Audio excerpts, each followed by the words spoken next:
Hey, yo, Miggy, what's up? Well, there's three things that the body needs to live. Do you know what those three things are? I assume water's one of them. Water's one. Food. Not necessarily. You could go a long time without eating food. That's true. I've heard about that. Yeah. Isn't it like you could go like 2 weeks without food? Nah, you could go longer, bro. Really? I've done a 21-day water fast. What? That's 3 weeks, but people do like 6 months, full years type shit. Wait a minute. So you told me that you went how long? You said I did 21 days of no food. 21 days of no food. Yeah, my next one, I'm planning to do a 40-day, and then I'm done. I want to knock the 40-day out, and then I'm done with the extended fasting. Really? Yeah. What is like? Why would you want to fast to begin with? Is it just like a mental thing, or is it like a nutritional aspect to it too? It's both, man. So fasting, it's a good detox for your body. Yeah. So I'm not religious, but I have a really strong connection with God. I am God, you are God. You know, we are the creators. We're from the Creator. Okay. So I do study all the spiritual texts. Yeah. Because all the spiritual texts is like ancient knowledge. You know, there's master teachers that were here, like Jesus, Buddha, whatever, whoever you want to call them. Yeah. And when I look at all the texts, there's three reoccurring themes in all the spiritual texts to get more connected with yourself, God, and others: fasting, meditation, and prayer.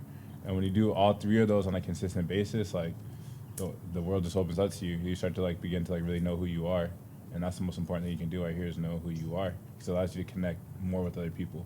Okay. Dang. So you said fasting, meditation, and what was the other one? And praying. And praying. So that's affirmations. That's like talking to yourself every day like you're your own best friend. Like your words are literally the first creation of your thoughts, right? Yeah. So you being able to like, you know, meditate, get the positive thoughts going. Yeah. Remember, I don't know if you ever went through this, but like I know there's times in my life, a long time in my life, where I was so depressed and all this stuff, and I would just be like, I hate myself, or like, damn, what's gonna happen next? Like all this bad stuff I would speak on myself. Yeah. And more bad things would happen. Because Yeah. I was creating that from what I was saying. Okay. Now I'm like, yo, today's a great day. Like I'm amazing. Yeah. You know, many people will be like, dude, you're amazing. Now that I started calling myself amazing, like without even telling them, Yeah. that's because that is what I've created for myself. So we're all reflections, so people are reflecting that back to me. This is like you kind of created like that self-image within you, where like, you know, before it was like, you know, negative energy, this thinking like I'm not good enough, I'm overweight, I'm not healthy, blah blah blah. But Right. then you just stay in that spot and Right. it's continuous, like circle and circle. Right. And then eventually like you broke that cycle, and now you're talking to yourself better. You kind of basically.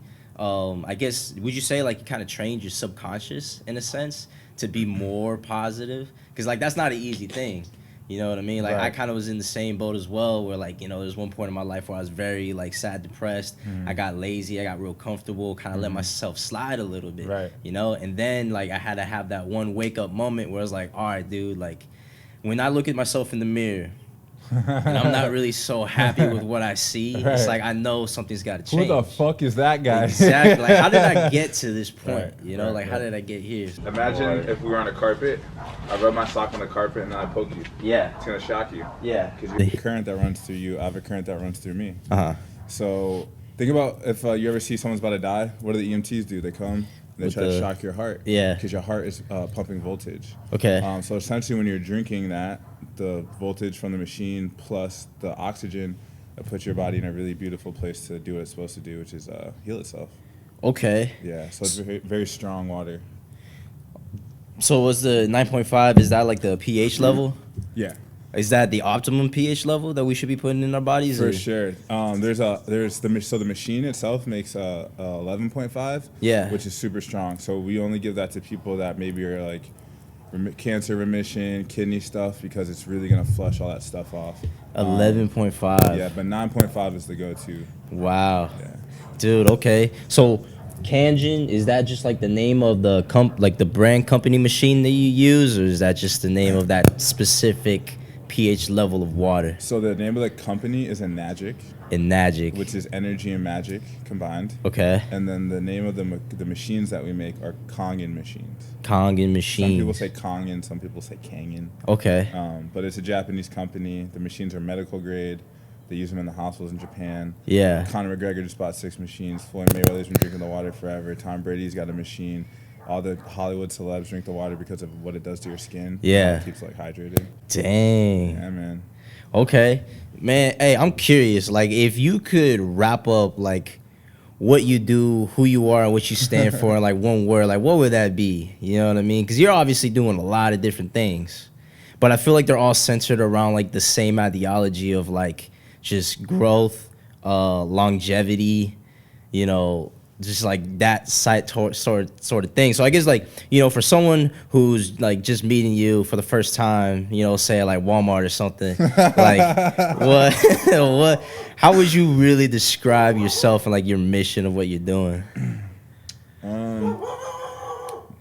There's 2 words that come to mind: vessel, messenger. Okay. Messenger of God. Okay. That source, that creation that we're all from. Me and my homegirl had a conversation one time about leadership. Yeah. Are we rolling right now? Oh yeah, bro. We've been rolling this whole time. See, that's funny. Everybody talks about that. Like, yeah, bro. As soon as literally you walk in and I press play, bro, we just flow. Okay. That's what I'm saying. But yeah. Hey, we out here. What's up, people? What's up, beautiful people? Yeah, man. We hear my boy Miggy Vibez getting the vibes going. Hey, always the vibes, man. I'll go back into the question that you asked, but first off, I want to say thank you to you and your journey, your mission. I've been peeping the Miggy Vibez podcast that you've been doing, like tapping people in and allowing people to like voice and express themselves in their journey. Absolutely beautiful that you do that for people. And, Hey, and thank I you, just brother. Respect you and appreciate you. Thank for even you, man. reaching Thank out you. to me, man. Dude, absolutely, man. Like I said, bro, you're just the kind of guy that I want to sit down and have a real solid conversation with. Like, bro, off the rip.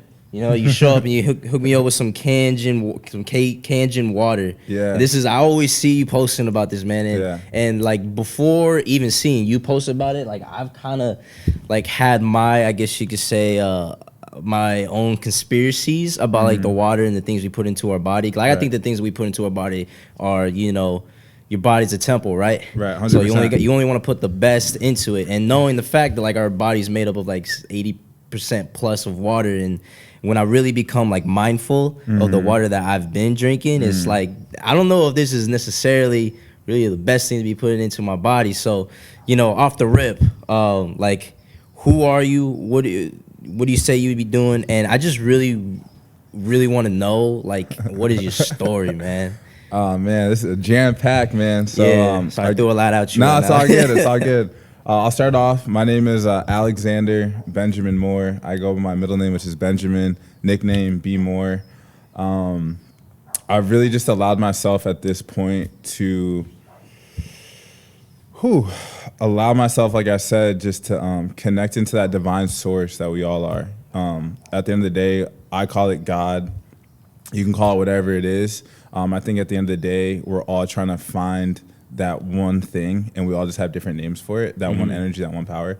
I'm really big in, so I think there's 3 principles that everybody is looking to accomplish successfully. And when you sit down and have a conversation, say you meet someone at a bar, you meet someone at a park, there's 3 things that you're gonna talk about immediately: love, health, and wealth. Okay. Hey, like, what's your family like life? You know, what do you do to take care of yourself? That's the love. Hey, do you work out? What kind of food are you eating? Like, you know, when you get to know somebody, that's the health. Hey, what do you do for work? That's the wealth.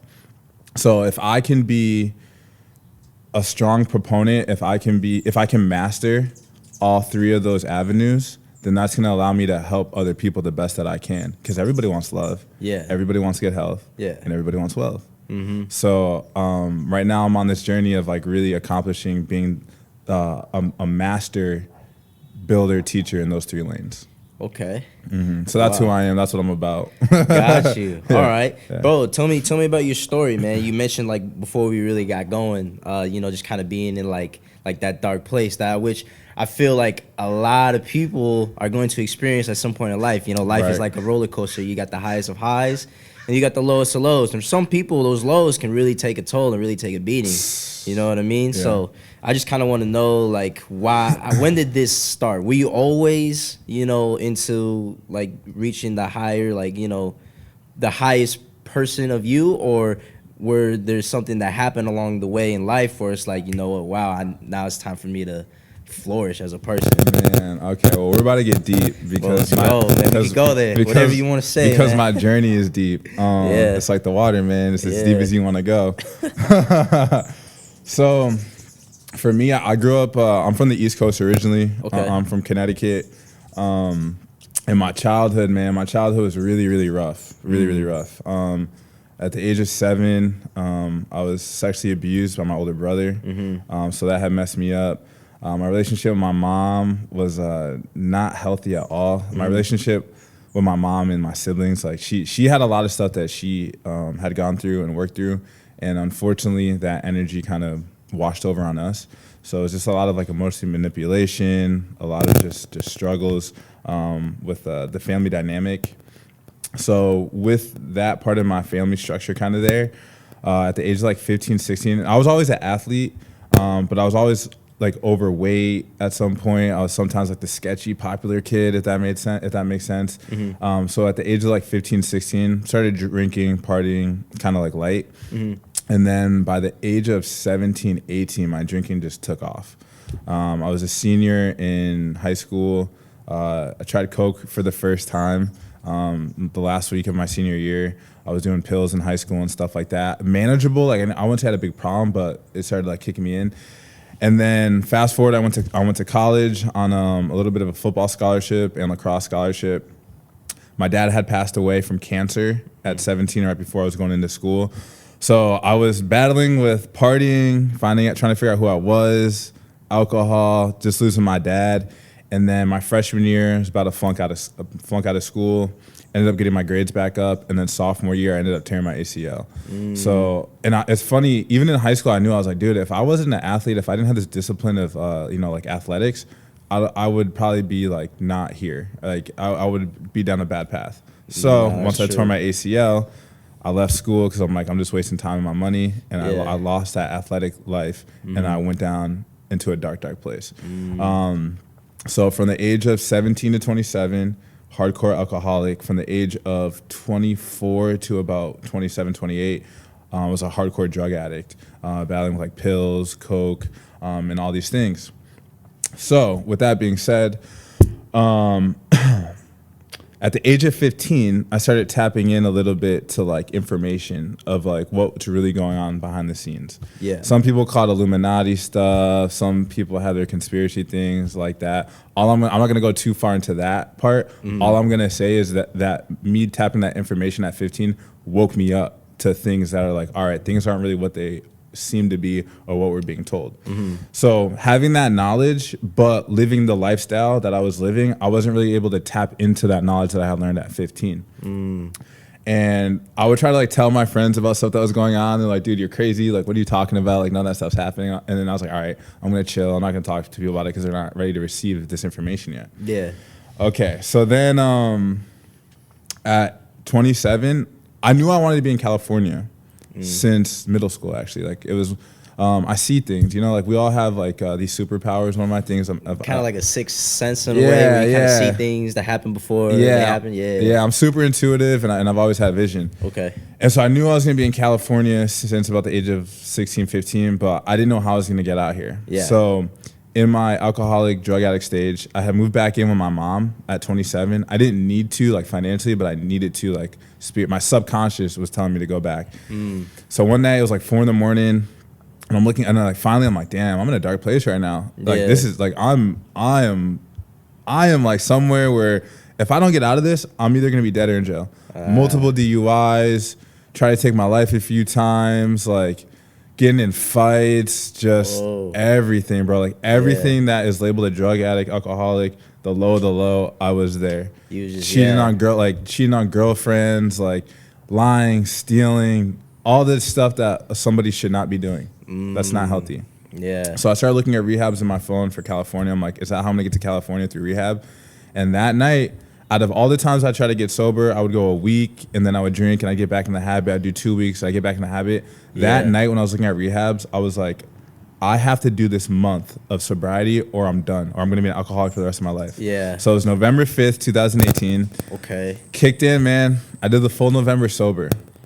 of alcohol. I was still smoking weed. I don't smoke weed anymore, but I'm thankful for weed because it helped me lean off of all the hard stuff I was on. Okay. And I'm not that guy that's like, hey, don't drink, don't smoke, don't do this, don't do that. If you're gonna do it, do it. Just make sure that you're in control of yourself. Like it doesn't take you over, you know? Yeah, just be responsible about it. Right, right. Because if we're all gonna do our thing, you know, at the end of the day, you just gotta be smart about it. Okay. And I had an addictive personality at the time. Yeah. So looked at rehabs and did this sober in November, and then eventually I never looked back. I never had a sip of alcohol since November 5th, 2018. And now that I was sober, I moved out to California, and all the information that I had learned when I was 15 plus, like, you know, throughout my journey, I'm now able to apply because I'm sober. And before, even when I was partying and stuff, I had a lot of people gravitate towards me. Yeah. So it was kind of do as I say, don't do as I do. And I was able to help people, but not like to the extent that maybe I wanted to. Okay. Now that I'm living the things that I talk about, it's do as I say and do as I do, and I'm able to help more people. So we have all the healing, all the power that we need. It's just you got to go inside. Yeah. I was looking for external validation. I was looking for the partying. I was looking for, you know, things that like I thought I wanted. Yeah, like those like the short term pleasures. Right. You would just like you hit that little short term pleasure, and then it would be quick. It'd be that fast high, and then it go down away. Right. And it was kind of like that's kind of like that in itself. I feel like is like an addiction, you know, because you're just constantly looking for the quick fix here or there, no matter what it could be. Right. And then, you know, eventually, like you said, like tapping in and realizing that, you know, a lot of the things I'm doing today may not help me out tomorrow or the next year. And if anything, it's just going to slowly decay myself, you know, as a person. Right. So I want to backtrack real quick. You talking about at 4 o'clock in the morning, you know, you decided, all right, like I'm going sober. Yeah. And so did you ever end up making it to California to get into rehab, or did you get rehab somewhere else, or did you not even do rehab? I didn't even do rehab. Really? And people always tell me how like gnarly that is, like because of where I was at. The driving force for me was I was tired of the way people were looking at me. I was tired of letting people down. I was tired of seeing disappointment. I was tired of seeing people give up on me. More specifically, I think my friends and my family. And I got to a point where I was like, oh, I don't want to feel like this anymore. I don't want to hurt people anymore. I don't want to let people down anymore. Yeah. And that was like the driving factor for me to like turn my life around. That was a turning point. Yeah, to be like, I'm done with this. Dang, okay. So did you, like, I guess, think of any specific techniques? Like, all right, I'm going to give up doing this, but I'm a, I guess you could say, substitute it with doing this. Yeah. You know what I mean? So I have a lot of friends that like confide in me for things that they're going through, and a lot of them are trying to get off certain things and stuff like that, whether it's alcohol or drugs and stuff like that. Yeah. So a technique that I use, since I was an athlete, I had working out to fall back on. And I've been 270 pounds twice.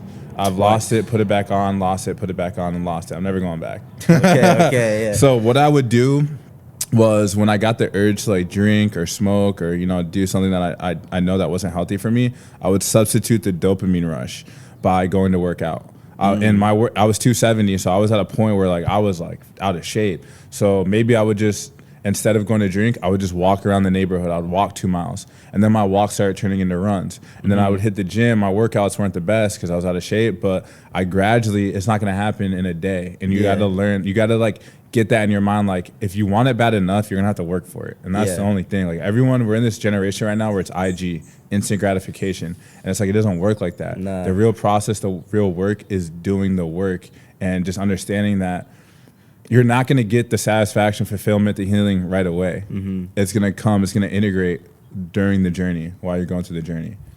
Dude, I completely agree with that, man, for sure. Like in my personal life, my turning point was, you know, because of like a relationship, you know, say like I just wasn't I wasn't the right man. She was just a perfect girl, you know, she was always selfless, put me in front of everything, and eventually got to the point where like, you know, she couldn't handle it with me no more. I was just fucking her way too much. So after that, that's where it was like, all right, man, like time to get in the gym, get in shape. You know, like I had really long hair, ended up cutting it. Just, you know, and prioritizing like the little things, man. Like I started routines. Routines were like the biggest thing for me. Habits. Gotta have habits. Oh my gosh. All right, man. So like I used to like not really brush my teeth. Really bad with the cavities, man. I'm brushing it twice every single day. Been doing it for like, you know, I've been on this I've been on like this growth thing for, I want to say, a little over 3 years. Amazing. That's when we broke up. So it was about 3 years ago. Yes, sir. So it's just like, dude, like I'm waking up in the morning and I'm setting my coffee. And then after I set my coffee, like I get my little area set up for my 10 minutes of meditation. Yeah. Which I really want to go in. Oh yeah. We go. So get the meditation. so I be doing the meditation, which first of all, I literally recommend to everybody. have Every to single meditate. person, bro. Meditation is the secret sauce. That is the Dude. secret. Oh my God, for real. Because look, when you get into a relationship with a girl that involves a lot of feelings and stuff, and you guys split apart, like I thought about her every single day, pretty much every single second of every single day. Yeah, and every man. time I thought of her, it was like I got really sad and down. Mm-hmm. But through meditation, what I really liked about it is it's that where your mind wanders away and then you come right back Right. to the breath or Right. to whatever you're focusing on. And I noticed that the more I did that, it's like the easier I was able to transition from like that monkey mindset Mm-hmm. to the calm mindset. And so like out in the regular world, like after Hmm. meditation, I'd be going over through life, and it's like as soon as like those like the cycle of thoughts about my ex started popping up again, I would recognize it right away, and then I would come back, and it's like, all right, let's focus. What am I doing right now? Okay, I'm going to the gym. Right. All right, I'm busting out these podcast shows. All right, now Yeah. I'm focused. Yeah. You know what I mean? Yeah, yeah. So that was like the biggest thing that I took away from meditation. But after I do my meditation, and then I'll sit down and I'll journal. And I literally, whatever I got going on in here, I just write it out so I can see it, right? I can look at it and be like, Yeah. all right, cool.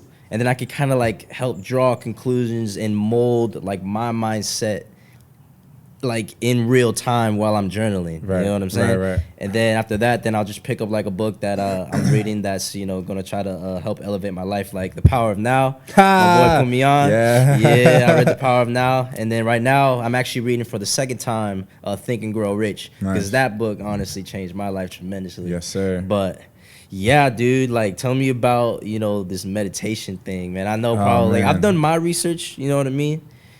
And I've kind of seen like it increases gray matter.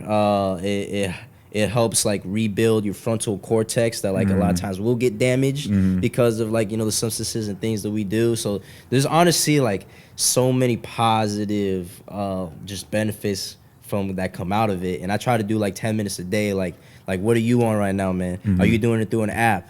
Are you going to specific spots? Are you meditating with like specific purposes each day? Like, tell me about the practice, man. Man, thank you for sharing, brother. So course, many of course. reflections right there. First thing is, one of my favorite quotes is the Buddha. Someone asked Buddha one time, "What have you gained from meditation?" And he said, "It's not what I gained from meditation. That's what I lost from meditation. I lost my anxiety, I lost my depression, I lost my anger, I lost my attachments." And that is what I feel like meditation has brought me: loss of all those things that don't serve me. Yeah. Still the work. Like I let me be very clear. There's still a lot of work that I have to do. Like I'm not in this place where like I'm like all healed and Exactly where you wanna be. I'm not. Yeah, I'm not Yeah. perfect. No one's perfect. But the work that I've done has allowed me to be in a place where I don't have any more bad days, and that's meditation's been big on that. Second thing, you speaking about a situation with your ex-girlfriend. It's funny how life kind of is synchronistic. I went through a really bad breakup, and we'll go over that relationship maybe at another time. But at the end of that relationship, my roommate at the time gave me The Power of Now. And I didn't read it. I wasn't at a point where like I read it, but like it always stuck out that he gave me that book.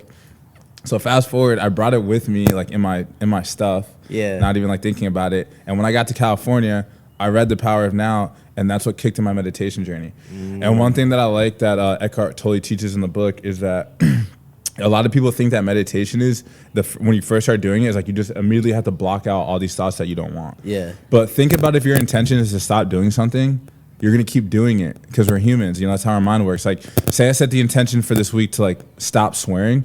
I'm gonna swear more in the week that I intended to not swear because I'm thinking about it more. Yeah. So what his practice is in the beginning, let all these thoughts flood to your head, let them all flood to your brain, and then just start being aware of them.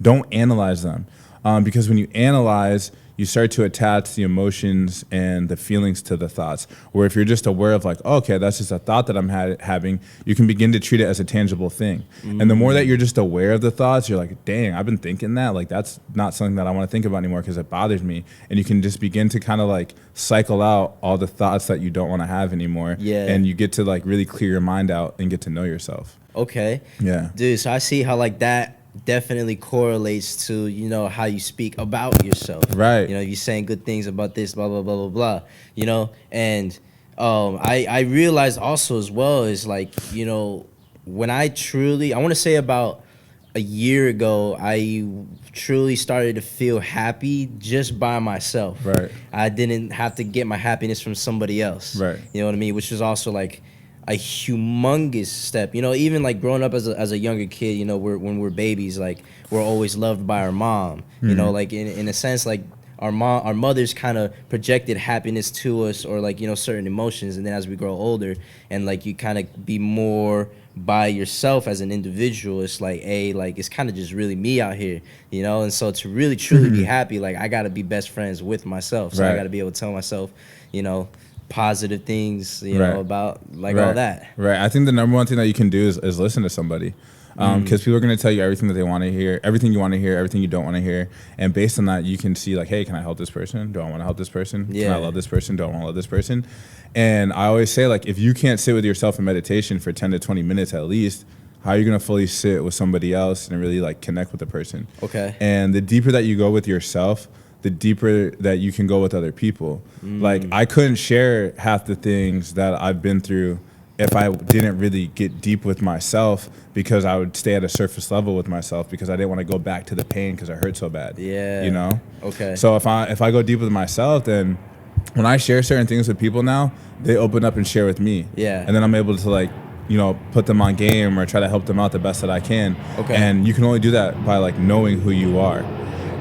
So the types of meditation that you asked about, my go-to, my favorite one is just sitting with myself in silence. And really just seeing what thoughts start to arise when I sit with myself. Okay. And it just helps me kind of reflect. Journaling, I just started doing really heavy actually recently, probably the last 2 months heavy. Okay. Because we have this energy that's on us, and sometimes the only way you can get it out is through expression. And journaling, like straight from your thought to your words to your writing, is able to get that emotion, that energy out. Breath work is another great practice, and sound baths are another great practice too, as far as meditation goes. Sound baths. What's a sound bath? So sound baths, I actually have an event after this, which is funny. I was telling Miggy about, I do a warrior workout, so I lead like a 25-minute workout, and then we do breath work, and then we have the sound bath.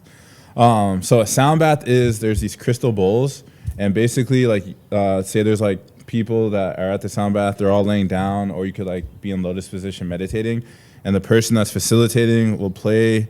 They have like a crystal like wand, and they move it around the bowl. And when they move it around the bowl, it makes this like frequency sound, healing sound. Yeah, okay. And it's super relaxing. Okay, so that's like just like a relaxation therapeutic type of thing, like what is it, like audio therapy? It's audio therapy, because we know that music sound has a vibration to it, and certain vibrations affect our body in certain ways. So it can like clear energy off of you. It puts you in just like a very blissful state. Yeah. Think about music. If I'm listening to hardcore rock, it's gonna like amp me up, right? Yeah. Because that's the frequency that they're playing it on. If I listen to like, you know, emo music, I'm gonna get super sad, right? Because that's a frequency. So the sound baths just emit this frequency of like just like healing and calm. So I mean, for instance, I had a homie that put me on, and this is where I talk about like our practices. Sometimes the integration doesn't happen right away. It happens like down the line. I was talking to one of my big bros one time, and he was like, yo, I got a download the other day from a sound bath I sat in 3 years ago. And I'm like, how did you even connect that? He goes, because when I got the download and I got the thought, I thought about the sound bath. And I was like, whoa. So it's like, it's trippy sometimes how things kind of come back around to us that we're not aware of, you know? Yeah. Dude, oh my goodness. All right. It gets deep out here. Bro, I'm just trying to, all right. So hold on real quick. Yes, sir. So this music that we listen to, you're talking about like frequencies and energies that like go through us, right? Right. So if say I'm listening to like, you know, some like hardcore rock or some hip hop, you know, some really like aggressive stuff, almost all the time, is that gonna like, I guess, subconsciously like change the wiring in my brain to be more of an aggressive type of person? Like, let's say, all right, I listen to more like Larry June, like, you know, chill, like the chill stuff. Am I going to be more mellowed out as a person, like subconsciously, emotionally, because of that? Yeah. And say if I were to be listening to a lot of like, you know, some hardcore stuff, and I've been doing that for a long time, and I go to like some of these sound baths, do these sound baths in a sense kind of like heal some of that just to bring me back to like my centered, mellow self again, or like what do you think? What are your thoughts on that? I 100% agree that the music that you're listening to constantly affects the way that your emotions and feelings are going to be as a person. And when your emotions and feelings are affected a certain way, you're going to respond more likely to those emotions and feelings a certain way. Okay. So for instance, I'll probably go, because I relate more to this, growing up, having friends that listen to gangster hardcore rap their whole lives. If you're listening to shoot this person, have sex with this other person's girl 24/7 all the time, hey, do this lean, drink these drugs, you're listening to that to every day, guess what?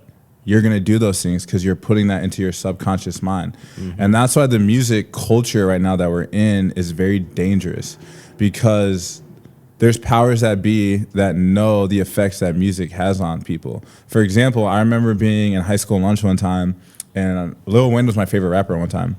And I told my best friend Martin, I was like, dude, I can't wait to try Lean. I can't wait to try Scissor, because Lil Wayne raps about it. And he's like, dude, you're a fucking idiot. He's like, you know better than that. And I'm like, I do, but like if Lil Wayne's rapping about it, like I want to try it, you know? Yeah. So 100% listening, like, you know, food isn't just what you consume, like, eating wise. Yeah. Food is the music that you're consuming, the people that you're around, the environment that you're in. Because food nourishes you, right? Yeah, yeah. So if you're nourishing yourself with things that are going to deprive you from life, then you're consuming bad food, right? Yeah. If I'm consuming good foods, like positive music, healthy, like actual food, if I'm around healthy people, that's going to nourish my soul.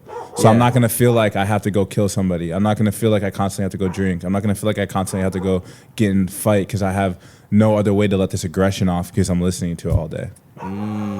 So we're almost kind of like just always sponges. We're sponges. Always soaking up like the things that we're around and things like that. Yeah. Dang. Okay. You know, it's like I've been a really firm believer of the idea that, you know, you're a product of like the top 5 people you hang out with. Yeah. Like, you know, a lot of times, even like from an economically looking standpoint, like the top 5 people you hang around with, like whatever they're making, you're probably going to be making as well. So whatever they're doing, you're probably going to be doing as well. Right. So like throughout your journey, you know, when you're doing like these drugs and like, you know, just I guess hanging out with the wrong crowd, like when you had that realization of, all right, man, I'm about to like get my life together, I'm about to go on this journey, like did you have to cut people off right away?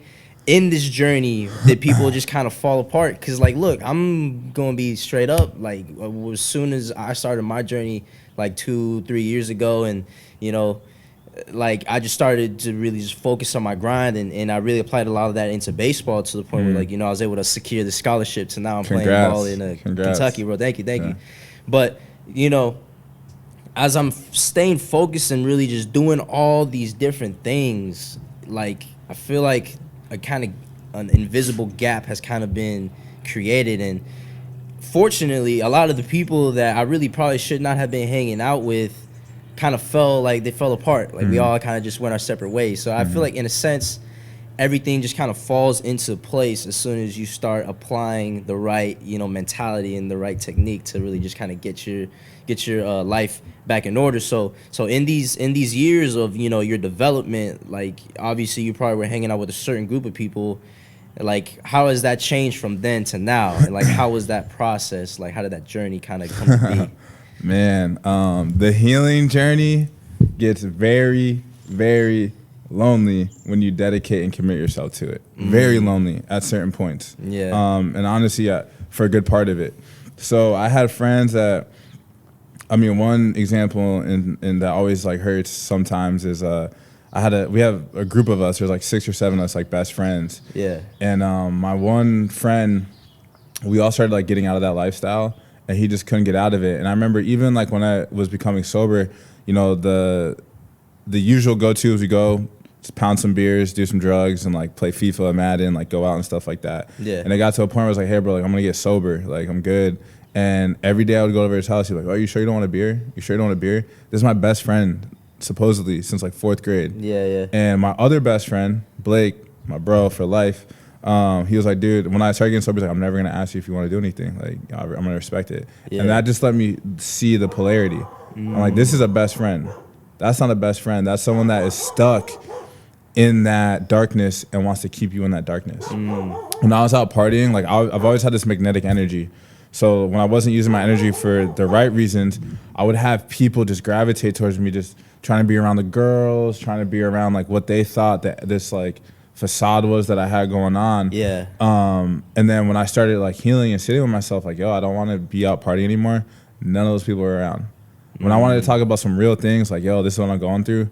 Dude, shut up, man. Let's go get a beer. Yeah. What, bro? Like, what is that energy? You know, like, so I lost a lot of people that I thought were ride or dies, that I thought were people that were supposed to be around. Yeah. And part of my prayer now, when I pray, I ask that surround me by people that are gonna uplift me, challenge me to be my best version of myself, and allow me to be the greatest person I can be. Okay. Remove people around me that do not serve my greatest good anymore. Yeah. And I speak that every day, and people drop like flies. Really? And I don't even get upset or mad about it anymore because I'm like, this is what I'm asking for. This is what God is showing me. These are the people that don't need to be around me. Yeah. So when you begin to, you're gonna even lose family members, dude. When I started like drinking Congo water, when I started meditating, people thought I went freaking crazy, dude. Yeah, like people were yeah. like, yo, who is this dude?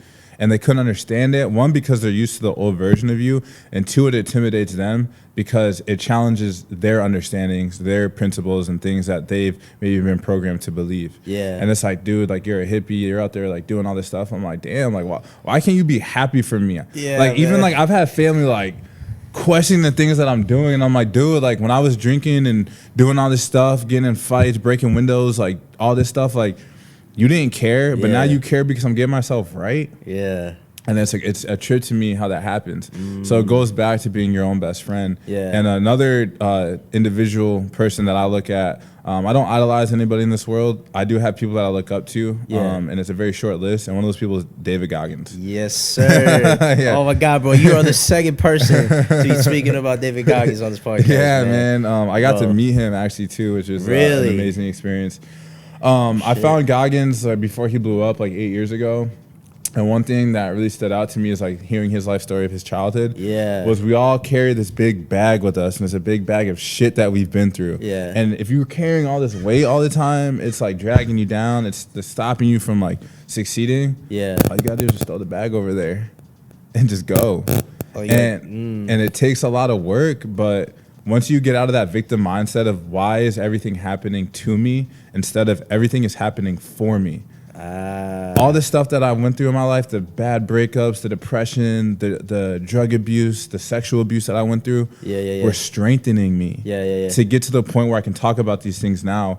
Or like when someone's telling me something, you know how someone tries to put you on game and you know they haven't really been through any of this stuff and you're kind of like, all right. When I Yeah. talk to people, people lock in immediately because of an energy that they can feel. Yeah. And that's because of the things that I've been through. So I look at the things that I've been through now as a blessing. And instead of looking at it from the victim's mentality, all right, these things happen to me. Yeah. What am I going to do with them? Yeah. And when I keep dwelling and being sad and like have I think David Goggins calls it the pissy pants mentality, like, oh, poor me. Yeah. Or I'm going to be like, all right, this shit happened to me. Let me figure it out and grow from it. And when you start looking at things from that perspective, it puts you in a position to do a lot of beautiful things for yourself. Okay. Yeah. So you stop playing the victim mindset of like everything that's gone wrong, that has been bad, that's happened to you, and you're like, all right, I accept it, right? Like I can't change the past, but if anything, like my past wasn't even picture perfect either. You know what I'm saying? But I'm so grateful that my past was my past, Right? Because that allowed me to go through that dark time to really have to get that punch in the face Right. that I needed to Right. get myself up and to get myself going. Right. And now I've got so much momentum Right. after all these years that it's like, dude, I'm pretty much setting myself up to live the best rest of my life. Right. You know what I mean? Because like I'm huge into the Stoic mindset, man. I don't know if you know about that Stoicism, but like the Yeah. biggest thing that they preach is, you know, a lot of things are out of our control, right? Right. We can't control like some bad health implications that happen to us or to our family, or you know, decisions other people make, Right. because that's their decisions. We can't control that, but the Right. way that we react to it is what's important. Right. We can control it. Basically controlling the controllables. Right. Same thing translates into baseball, man. You know, like I see a fastball, meatball right down the middle, right, with the tying run on third base, Right. and I don't swing in it. It's like, Right. oh, dude, like, Right. but it's okay. You know, I didn't swing at that pitch. That's Right. fine. Short mindset. Right. 5 seconds later, all right, it's over. I get another pitch. Right. Am I gonna let that happen again? Home Absolutely run, not. baby. Exactly, yeah. And then before you know it, man, I'm hitting that run in. So, Right. you know, it's crazy, man. Yeah. You know, you just gotta be short term minded and just keep moving forward. I would say you got to be long-term minded. You got to see the long term. You got to see the bigger picture. Yeah. Like you said, when you're at plate, you're like, okay, that pitch, boom, the next pitch is coming. So I guess short term and long term. You know, Short term, and when I say short term, I mean like short term memory, as in Right. when it didn't go the Got way you you, wanted got to, you, got or you. something like, you know, went wrong, and then you're like, all right. Because if you dwell in it, right, and you get into that like, you know, depressive victim mindset, Right. we're like, Right. you know, it's just everything is just so hard, man. Like, why is it hitting me? Like, Right. you if anything, man, you're just gonna stay stagnant. And in a world that's always constantly moving forward, staying stagnant moves you backwards. Right. There's a question I've been asking a lot of people lately, and it's like all the things, so all the stuff that you've been through, right? All the bad things, all the dark things. Guess what? You're here right now, Yeah. right? So you made it out. So that knowing, that understanding, that's gonna happen for the rest of your life. And the understanding that's been coming to me lately is we don't, as humans having this human experience, we're not here for life to be perfect for us. Yeah. I know as deep as the work that I do, my life will never be perfect. I'm actually gonna get hit with more challenges because as I go, I'm strengthening myself. So like I want more challenges, right? So if I have that knowing that everything that I've been through, I'm gonna get through, I just gotta figure it out. Exactly. Yeah. Oh my God, dude. You just It's gotta figure it out. bro. You've made it this far, Right. Like you've made it through everything. Any Right. type of hardship, all right, you came up victorious on Right, the end. right. You're gonna be okay at the end of the day. Right. You know yourself, Right, right? right. Like, yeah. The goal to me is not to have a perfect life.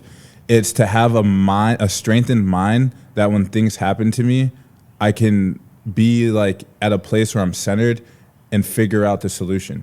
Because there is a solution, there's a way out of everything. God did not have you come here to like fail your whole life. Yeah. The failures are lessons. I don't even look at, when people say L's, I don't take losses anymore. I take lessons out of it because that's all it's Yeah. for. So it's like, instead of looking for the perfect life, I look for the strengthened mind to get me through whatever I'm going through. Because that's the juice, that's the key. And then it's like, when things are really, really dark, if you're going to see something, what's the first thing you're going to see? When things are really dark, what's the first thing you're gonna see? Just negativity, just bad vibes, bad. No. energy. Well, I'm talking more of like a metaphorical What's the analogy first thing right that now. I'm gonna see? When it's pitch black and it's completely dark, what's the first thing you see? Nothing. Nothing, right? Yeah. And then what?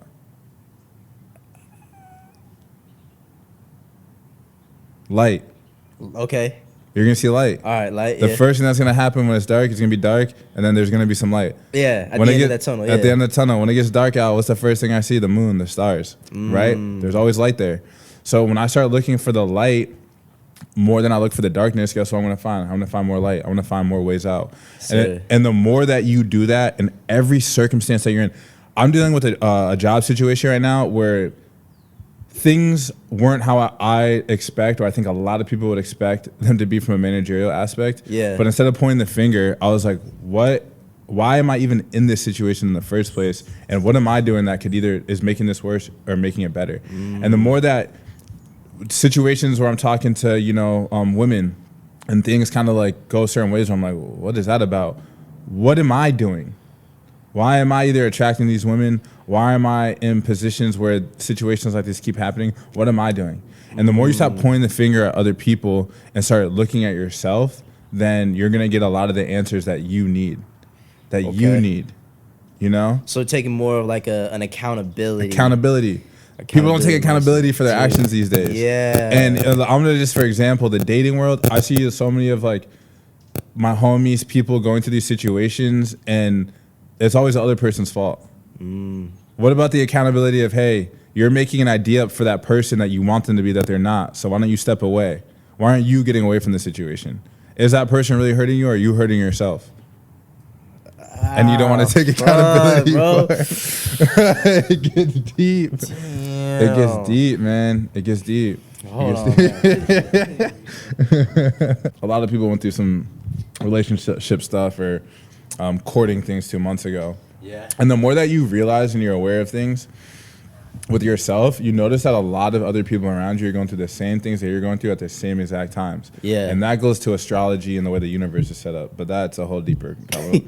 I ain't ready for that one. Oh my God, bro. Astrology too. Okay, hold on. Wait a minute. Let's go, because what I said about the relationship stuff or courting or Bro, all right. The game, man. Is that game. what you mean by the game? Like just like the girls and just Everything, man. Because at one game. point, like I got to the situations where I would tell women like, "Hey, I don't want to play games," and then I realized by me saying that completely takes myself out of a position to open myself up for love. Because at the end of the day, the game of love is a game, and you gotta know how to play it. Yeah. Yeah. Okay. Jeez. Bro, real quick, man. Let me try some of this water. Does it taste? Hey, salute! You about to find out. Hey, salute, baby. Oh, salud. Hey. Cheers to your love. Cheers to your health. Cheers to your wealth. Now hydration right there. That was refreshing. It's good. Right there. That's some good water. Is this like I know when like you get bottled water, like the Aquafina or whatever, the Fiji, like they Yeah. put like minerals and stuff in it. Is this no minerals? They don't even really put real minerals in the water. A lot of those places put baking soda in the water. Baking If soda. you look at the back of your water that's claimed to be alkaline in the bottle, read the ingredients. One of the ingredients is sodium bicarbonate. Sodium bicarbonate is baking soda. So these Okay. bottled water companies are putting baking soda in the water to make it look alkaline. So you saying some of these alkaline waters aren't actually alkaline? No, nothing. Okay, if you have something that comes from a source, and right now I'm talking about like a water source, right? So say that they're taking the water from these like springs that they're saying, Yeah. and they put it in a plastic bottle. The water's sitting in that plastic bottle for about 1.5 years, 2 years before you even drink it. Really? One, it doesn't have the minerals, it doesn't have the energy from the source anymore, because it's been, if I have a battery and I sit it on a charger, Yeah. and I take the battery off for 1 year, the battery's gonna be dead, Yeah. right? Then we know that water erodes things. So when the water's sitting in the plastic for that long a time, it's gonna start eroding the plastic, and then you're drinking the plastic.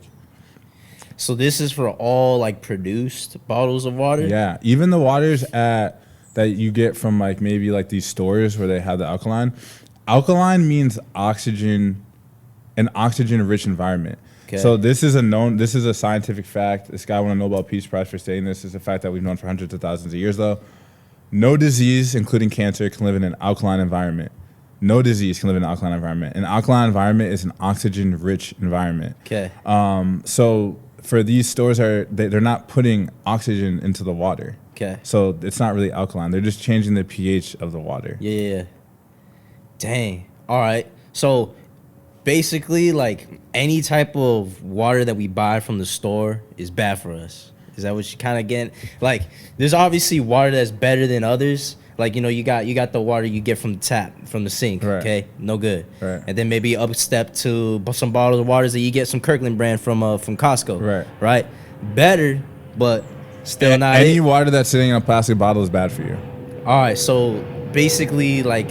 For a long time, obviously, this is plastic bottle. I just filled that up today. Yeah. So the guess the most optimal health beneficiating, energy rejuvenating type of water is to get the type of water that through that machine that you have. Kangen machine, Kangen water, or if you're at like a natural spring, which is what this water duplicates. Yeah. There's water sources around the world where There's one in Lourdes, France. There's one in Mexico where people are standing in line for hours to get this water. Because when they drink the water, it's allowing their body to heal itself because there's active hydrogen in the water. Okay. And that's what the Kangen machine duplicates. So that's what, in the sense that you're drinking.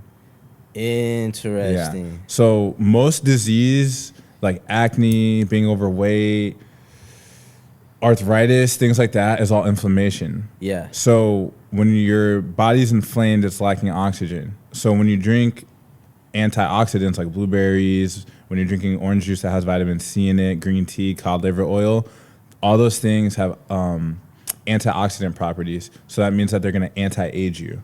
So 1 cup of Kangen water is the equivalent to 200 blueberries.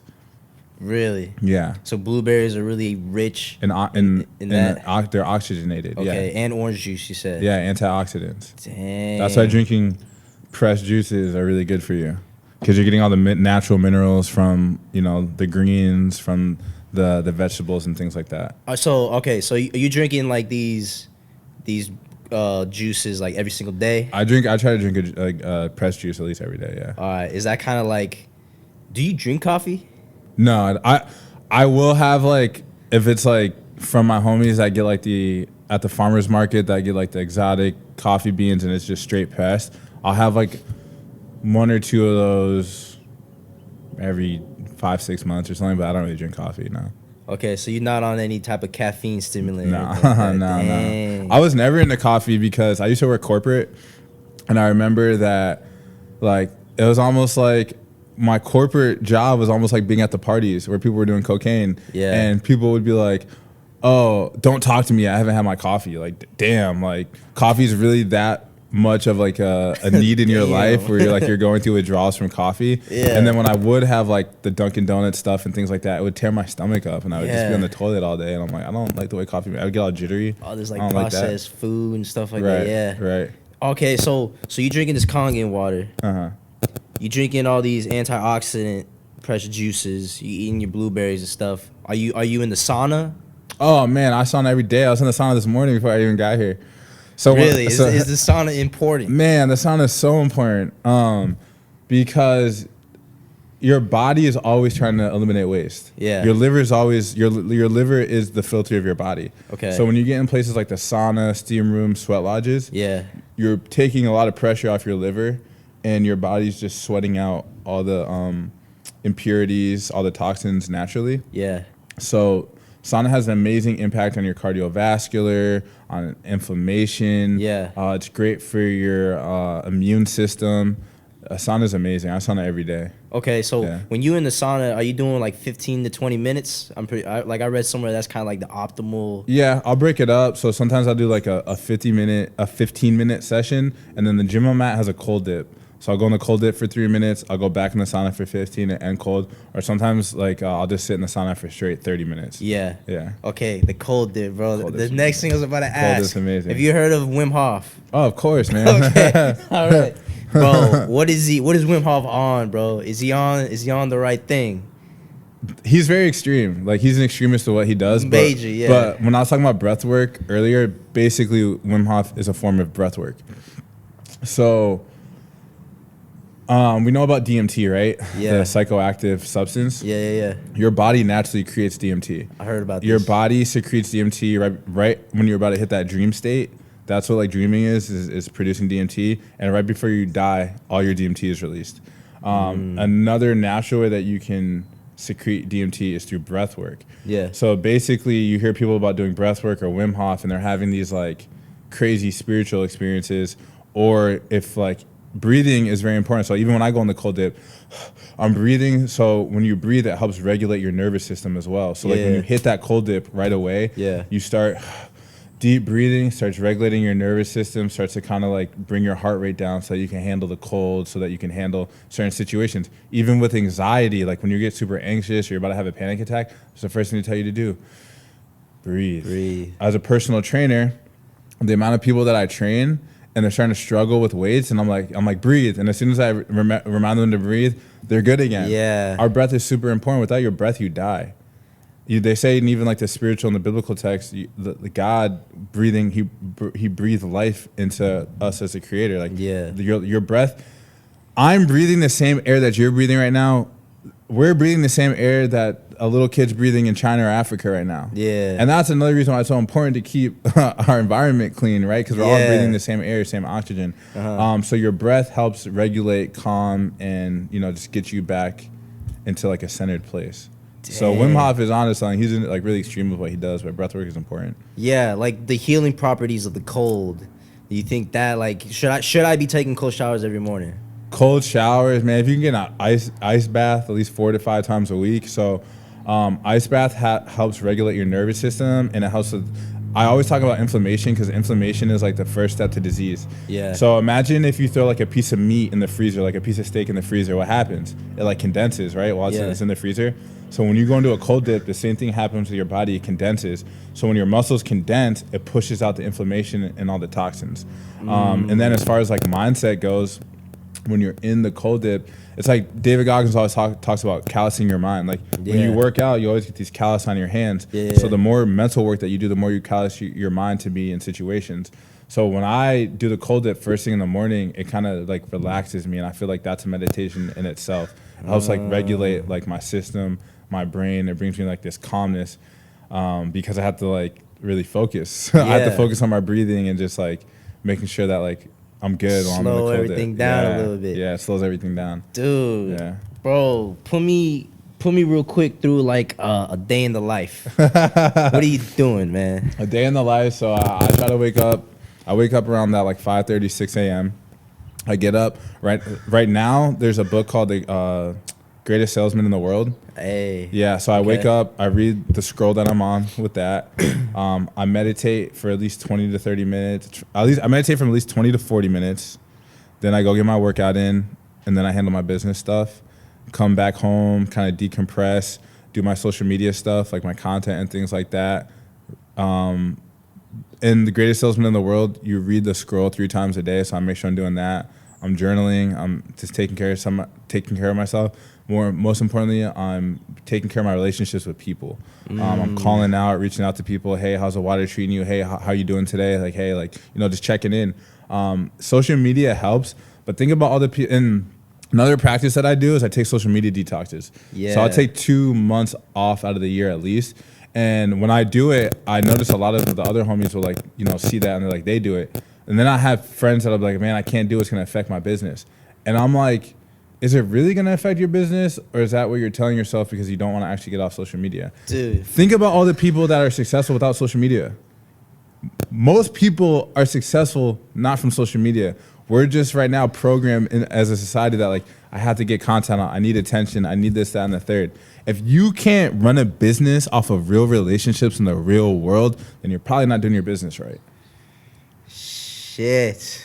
Social media is a tool and it helps, and yes, there is business there, but the real business is in the real world with real connections with real people. All right, man, look, oh my God, bro, I believe social media is probably one of the worst things for humankind, but I also think it's one of the best innovations for humankind. Great tool. You know what I'm saying? Like, if I use social media as a consumer, as a user, especially TikTok, man, if I'm on TikTok and I'm scrolling, as a consumer, I feel like it's literally just poison. It's just draining you. Exactly. Yeah. And so I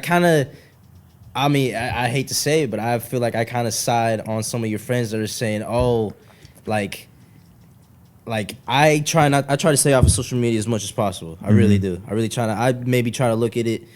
Like I try not to look at it when I wake up till I get some things going, and then maybe like I'll check it. An hour. You want to wait at least an hour. At least an hour to get on. Okay. After you wake up. But with the podcast show, Instagram and TikTok actually are like my 2 biggest forms of marketing. Yeah, same. For what I got to do. Same. So I have to have I turned off my notifications. Right there. I have to have.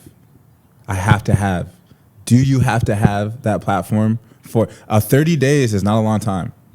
Once you get back on, you're like, dang, I wasn't even gone for that long. I didn't even miss out that much. And your peace of mind has to be more important than the thought that you have to be on there.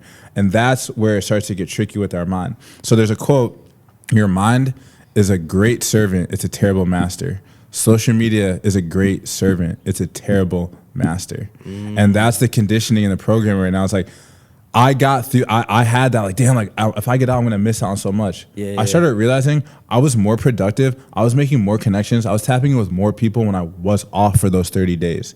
And then I have a golden rule: if you can't not be on something, if you cannot not have sex, if you cannot not do drugs, if you cannot have a sip of alcohol for 30 days, then whatever that is that you cannot do for that 30 days controls you. Oh. Fuck, bro.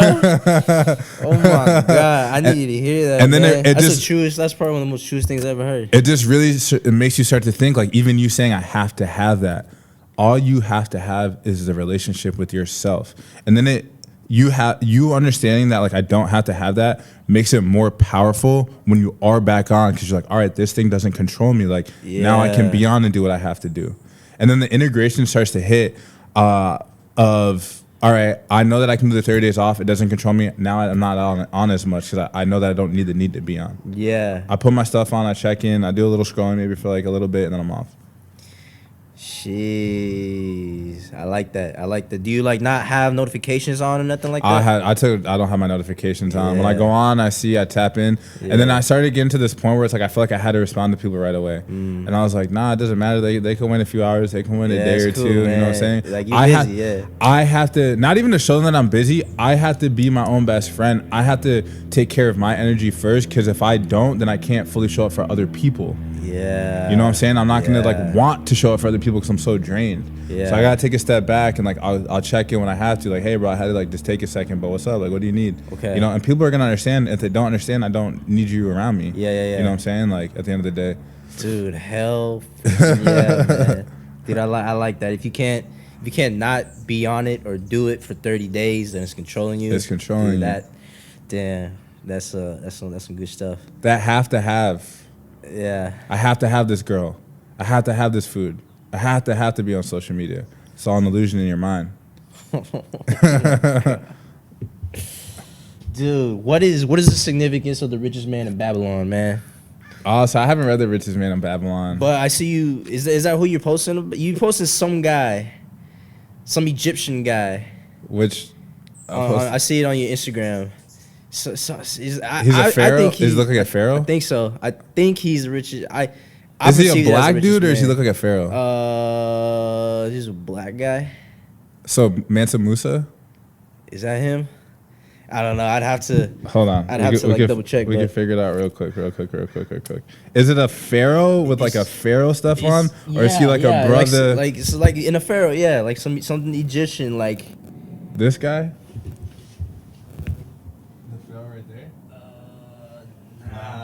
It's more of like a. Or this guy. That guy. Who's that? That's Mansa Musa. Mansa Musa. Musa. Yeah. So Moses derives from the word Musa. Okay. So Mansa Musa was, shout out to the ancestor, was the wealthiest black man. Not even black man. He was the wealthiest person of all time in financial known history. Really? So he was a royalty king in the Mediterranean. So basically, at one point, he had all the gold in the whole Mediterranean area. Yeah. And he just ran-ish. He just ran everything. Okay. Yeah. So he's a powerful dude. so that like what is I guess. Like, why would you post about him? That's what I kind of trying to like. I posted about him because in the society that we're in, where a certain group has had all the power and control for a long time, as a person of color like yourself, we've been taught history that we've just been slaves, that we just work, do landscaping all our lives, which our history has been like stripped of us. Yeah. But what's nice now is we're in the age of information, so everything's starting to come back up. Mm-hmm. And I post him because, as a person of color, to know that the richest man of all time was a black man, then that allows me to be like, why haven't I been taught that in school? Why have I been taught that I've only been a slave? Why have I taught that the only place that I can live is the hood or the projects? Why haven't I been taught anything else? And when you start asking those questions, the universe starts to give you more answers to really know what your history was. Yeah. So I post about him a lot just to remind, people that, hey, as a person of color, as a black man, I used to run the world. We still run the world. everybody loves our culture, but they don't love us. So I'm like, okay, I'm gonna remind you, mother suckers, that we out here and we've been out here. So that's why I post about him. I think paying homage to the ones before you that have sacrificed their lives, their blood, their sweat, their tears, to leave the messages behind that, hey, go inside, connect with yourself to figure out who you are, so you can be the best version of yourself, like Malcolm X, Bob Marley, Mansa Musa, Pharaoh Akhenaten, the list goes on and on, Bruce Lee, you know, they're all preaching the same messages. And you are the temple. You have to know yourself to help other people. Hey, one love. That's like, okay, I feel like that's like a reoccurring theme, like something you're really pushing for is like, you got to be able to help yourself first. Get yourself right. And then it all kind of just translates into you being able to help somebody else. 100%. You have to be selfish to a certain extent. I say it all the time, I can't show it for other people if I don't show it for myself. And I feel like sometimes maybe it's looked upon as like, oh, that person's like egotistic or self-centered. There is an aspect where you can be that.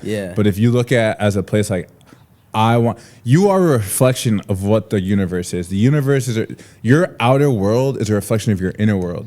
So if you're not doing the work to take care of your inner world, your outer world is going to be like not good. It's not going to be what you want. If you're depressed, you're not doing the self work. Like you're going to keep finding you're going to be around depressed people. You said like the 5 people that you're around are a projection of who you are going to be. So when I was an alcoholic, when I hated myself, when I lacked self-love, I was around other people that lacked self-love. As an athlete, if I want to be an All-American, guess who I'm going to be training with? Guess who I'm going to be around all day? The All-Americans. If I want to be successful in business, guess who I have to be around? The successful businessman. And the only way that I can put myself in those positions is to take care of them. Cut out the distractions, sit with yourself, take care of your body, take care of your mind, and be what it is that you truly want to be. Hey. Amen, man. My boy out here looking fresh, man. Thanks, man. Honestly, all this, the whole fit, bro, thrift. I'm like, bro, why would I want to go to thrift when I get these forces? Woo! Thrift daddy. That's what's up. Dude, I love going thrifting, man, cause it humbles me. You know, like I kind of feel where I'm at in life is like I'm working to finish up my degree. I recognize about myself that I'm very like money driven, which isn't necessarily a bad thing, but I can see how I can get bad, you know, and maybe honestly, bro, I'm just gonna like you tell me what you think about this, but I kind of in the back of my mind, right? Like I know, like I'm a hustler. Like every day I'm grinding, I'm doing something for sure. Like after this podcast, I'm about to go do this entrepreneurial self business that I started, where like I teach kids how to, you know, do training. Then after I do that, I gotta run back another podcast because my goal was to get 8 recorded, and this is 7. Dope. I'm leaving tomorrow to go back to school. This is the only day I can make that happen. That's right. While I'm doing that, I also own a clothing company that I have to go to LA to talk to people to get like, you know, this made, talk to this guy, call him. Like I'm literally always moving. So I haven't reaped honestly any like rewards financially yet, but like the experiences that I've had, like the growing opportunities, like bro, like you said, the networking, talking to people, knowing how to talk to people, not only from a homie perspective but also from a business perspective, being professional about it, you know. So like these are all things that I've gained so far, which I'm super grateful for, you know. But I feel that I can see myself that when I do get this bag, it's gonna come eventually. Maybe not super soon, but it's gonna come eventually. I don't want to change because of it. You know what I'm saying? And so that's one of the reasons why, like I said, I do shop at the Goodwill because, you know, number one, like the steals and deals. It's a rush when I find something that's really good. But it also like it reminds me that, you know, no, I'm worth just as much as you. Like you say, you don't hold anybody to like the higher standard. I don't want to hold myself to any higher standard, you know, as well. Even though like what's cool is like I'm doing all these different things, you know, like they're all self-driven. So I don't know. That's just kind of like where I'm at. That when I meditate, I really want to try to like if anything, I see that as like a flaw in itself. And I'm happy I'm able to recognize that, and now I want to like figure out what I can do to fix that, you know, to stay humble, you know, stay just like, yeah, just stay humble. Like, you know, like you're talking about, you look at the type of people that you attract into your life through, like, I guess the specific personality. I try to think of like the women that I attract into my life. Like, Yeah. it's like what are we doing, you know? Right. It, like, I don't know. That's kind of like that's where I'm at. Right. when I Well, what do think you about want? What that. do you want to? Do you want the? Oh yeah. Well, just what you talked about with getting the bag and then not changing. I think that's why what you're doing in your journey of, like, you know, grounding yourself and all the things that you're going through, all the experiences are just teaching lessons. Yeah. So that when you do get the bag, you remember to stay humble. Mm-hmm. You look back like, well, still be the thrift shopper, you know. Yeah. And man, I got left when my dad passed. He left me with like a lot of money, and I blew it all in like 2 years, just not ready for it. And I know that the journey that I'm going through right now, I'm getting a bigger bag that's coming in. So it's like I have to be really well-rounded and use it in the right ways. Because again, we're all superheroes. You just got to figure out if you want to unlock your powers. So it's like I can use my superpowers and be a villain, Yeah. or I can be my superheroes and help save the world. Okay. And I've been a villain. Yeah. I don't ever want to be a villain again, because I love what comes with being a superhero. There you go. More because the villain is all ego. Yeah. The superhero is all spirit. Okay. And once you realize that we're all, like you said, connected, we're all on the same playing field, the more you tap into your powers, the more that you're able to help people. Okay. And I like helping people. So I would just say with the journey, man, like just continue to do the practices that are going to keep you level-headed. Gotcha. And just go through the experiences. I don't know if you want to talk about like the women stuff or just... Well, I mean, really, it's just more of like, you know, the situations that I put myself in, like being on the baseball team. Like a lot of the guys, like basically all it is go to class, go to practice, and then party. Right. That's really it. Yeah. Which is fun, you know. I do it more in a sense of like the team bonding aspect, because you know there's a lot of aspects that go into like the creation of a solid team. You know, Right. like, you got to be well-rounded talent-wise, but you Right. also got to be well-rounded chemistry-wise. Right. So I'm always like, you know, going out with the guys and like, you know, just having a good time. But you know, it's just like the girls that are there, like, you know, those are like the major party type of girls. Yeah. Those are the type of girls that I'm Yeah. just kind of Right. attracting in my life as of right now. Like I know this is really pretty much just going to be like in college. Like as soon as I get this degree and I'm ready to try to like pursue a career in whatever it is, like I have my goals and my ideas. Like right now, like I don't know if you scope season 1, but season 1 was out of my garage. Now season 2, we in the backyard, man. Season 3, man, I'm trying to get a studio. Right. You know, like just constantly just keep upgrading. And I know like to get to that point, I'm gonna have to make sacrifices in other aspects of my life. But for right now, like, you know, it's just baseball parties and school. So it's just, I don't know. I think Maybe I'm just kind of overthinking about it too much. not at all, man. You're having But- these are the same thoughts that 100,000, Yeah. 5 million other dudes are thinking about. Yeah, it's just, I What don't do you know. What do you want? What do I want? What do you want in your life right now? Dude, in my life right now, man, I just wanna I wanna be happy, I wanna be humble, and I wanna inspire. Okay, so the people that you're around, your teammates, and the girls that are around, does that align with the 3 things that you said that you want? Being with my team, being with my teammates makes me happy. Right. Being with certain guys make me happy. Do you think that you can connect with them without having to go party? Maybe you inspire some of them to stop partying so much. Yeah. No, yeah. A good handful of them, yeah, I feel that way. Another handful is like the only times I ever really see them is when we do party. Right. But no, like I could definitely say, like, I could call every single one of those guys like my brothers. That's what's up. For sure. Right. Like, we go to war for each other. You know what I mean? So then, if that's the case, you not partying and you focusing even more on the things that you're doing wouldn't bother them. That's true. They would respect you.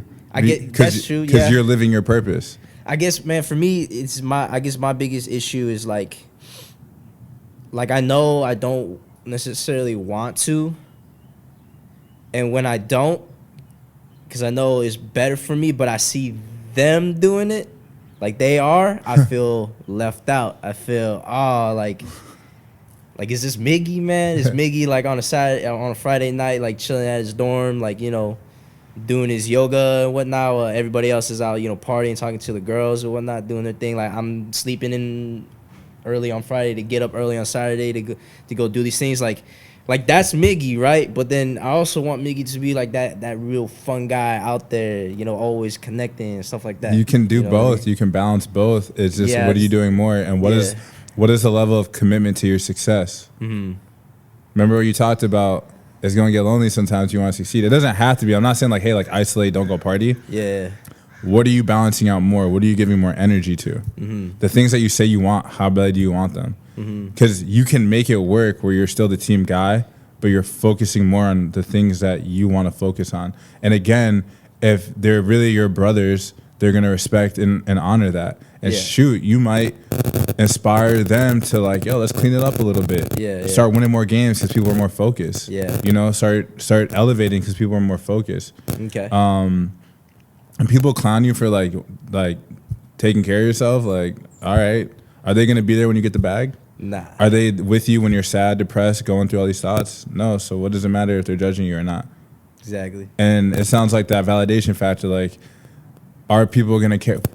Who cares what people are going to care about? You have to care. You're your own best friend. At the end of the day, you are always with you. People always talk about me versus me. Nah, it's me with me. I'm with myself every day, 24/7 a day, crying in my room, going through like not knowing what's next. Exactly. I'm with myself during meditation. I'm with myself when I'm celebrating. Like, people may be around, but they don't even know the joy of the celebration that I'm going through. So you have to be your own best friend no matter what. No matter what. And then with that, there's a type of women you're gonna start attracting. I don't want to be hooking up with no girl that's partying and drinking that I don't know what they're doing. I'm not with them. I want a solid one that's helping me build and I'm helping her build. And you can only attract that by getting yourself to the point where you're putting that vibration out to get that back for yourself. And grow with each other. Dude, it's huge.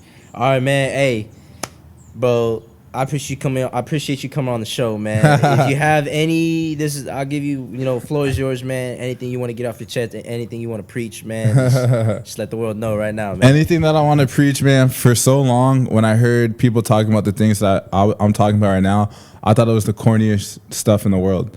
And the reason that what I realized, the reason that it sounded corny is because we're programmed not to believe these things and not to tap into these modalities for ourselves, because that is where the power is at. That's where the healing is at. And the number one energy in the universe is love.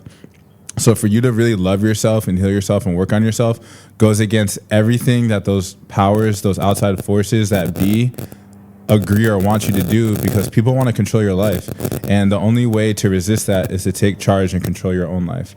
So all the things that we talked about today, look into them, tap into them, meditation, fasting, affirmations, praying, talking to yourself like your own best friends.